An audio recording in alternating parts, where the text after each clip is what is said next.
Well, the issue of body image has been front and center at the Summer Olympics in Paris this year. This is American rugby star Ilona Mayer. She has a BMI of 30. And on her social media pages, she's talked about how the world considers her, with that BMI, overweight. Yet there is absolutely no doubt that she is a world-class athlete and was an integral part of helping the U.S. win its first medal in rugby.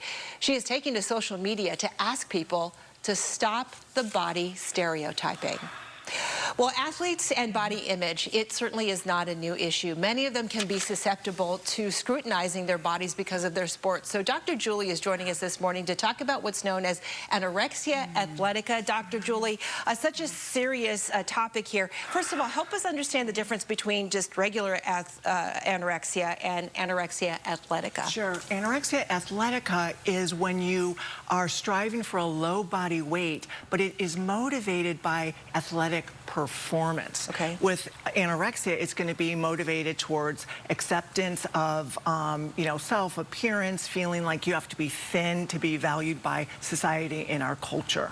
Tell us the sports that are where we're seeing the most susceptibility, where our athletes are most susceptible, and why. So it's going to be aesthetic-based categories of sports. So that's going to be figure skating, gymnastics, water ballet, dancing, so things that are really judged on your body's appearance as part of the overall performance. In those sports, a lot of times we tend to think of women, but men can be susceptible too, where you have to weigh in, like wrestling or boxing, right? Yes, well, first of all, in figure skating, there's a lot of men that came forward, Brian Bottano and Adam Rippon, really bravely talking about eating disorders in men.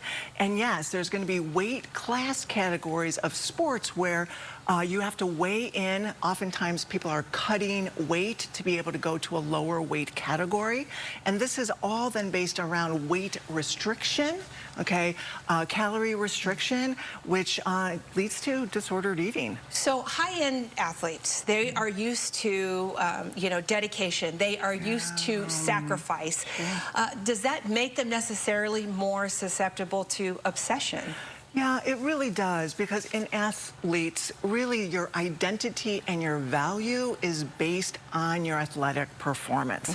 And oftentimes athletic performance is associated outwardly with your body's status and appearance.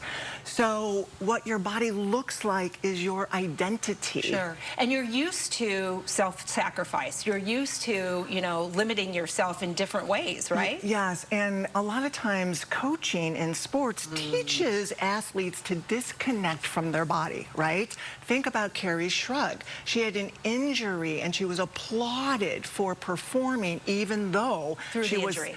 Absolutely. Through the pain. So when you disconnect from your body's signals, that really sets you up for disordered eating. So many of us at home, we have kids who are athletes. They may not be world-class athletes, but how can we raise these kids in a world of athleticism, which has a lot of benefits, but how can we do it so that they have a healthy image through it all?